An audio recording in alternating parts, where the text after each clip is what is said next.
Chicago Med Season 10, Episode 9, No Love Lost, answers several pressing questions by the end, though one character's fate is still up in the air.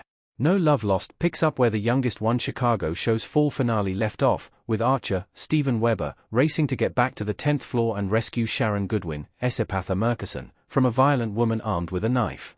This dangerous situation was the climax of an arc about Goodwin dealing with a stalker who was sending her death threats. Apparently, the woman had broken into her office and stabbed her. Archer's act of heroism comes immediately after he slips a letter of resignation under Goodwin's door. Archer had been fighting all season long with newcomer Caitlin Lennox, Sarah Ramos, who had been hired as the ED co-chief, and Goodwin had demoted him to attending after he threatened to walk if Lennox wasn't fired. Thus, it wasn't clear whether Archer was leaving Chicago Med or if he would rescind his resignation after dealing with Goodwin's crisis. Additionally, Sarah Reese, Rachel D.I. Pillow, returned after 7 years and again butted heads with Dr. Charles over patient care. Does Goodwin survive in Chicago Med Season 10, Episode 9? It's touch and go for most of the episode. Chicago Med Archer carries Sharon into the hospital. Chicago Med Season 10, Episode 9 opens with an intense sequence in which Archer alerts security before running up the stairs to the 10th floor so he can help rescue Goodwin. He breaks the glass on a stairwell door when his ID won't unlock it and gets there in the nick of time, subduing her attacker and begging Goodwin to stay with him. However, while her rescue happens quickly, Goodwin is far from out of the woods as Archer carries her in his arms to the ED. Although the ED staff acts quickly, it's not clear that Goodwin will survive until the end of the episode. She is off-screen for most of it, and her vitals begin dropping while in emergency surgery.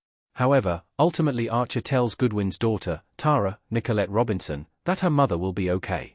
Goodwin welcomes visitors in her hospital room and tells Dr. Charles, Oliver Platt, who is shaken by how close he came to losing her, "You're not getting rid of me for a long time yet." Archer has to do emergency surgery on Goodwin, despite her daughter's objections. The safer option Goodwin's daughter consents to is unfeasible. Chicago Med Archer holding his hand out for a syringe while holding equipment over Goodwin with his other hand.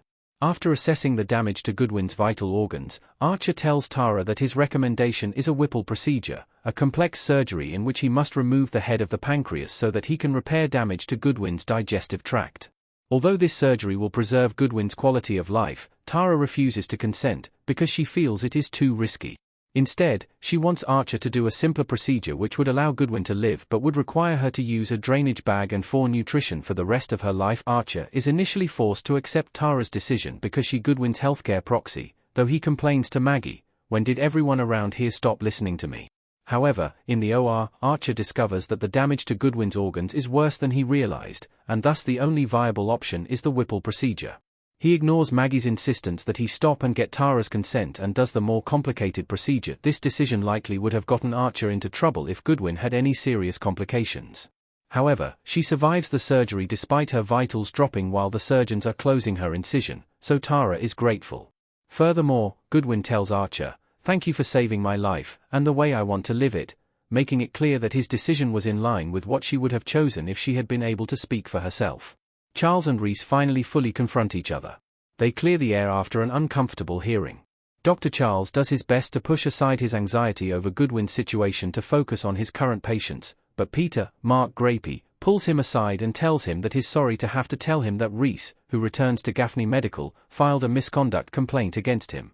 Thus, Charles has to sit through a hearing to decide whether his behavior is inappropriate enough that he should lose his license. Even though Peter thinks the accusations are baseless initially, Reese is so angry she doesn't care about anything but retribution against Charles and refuses Peter's offer to mediate.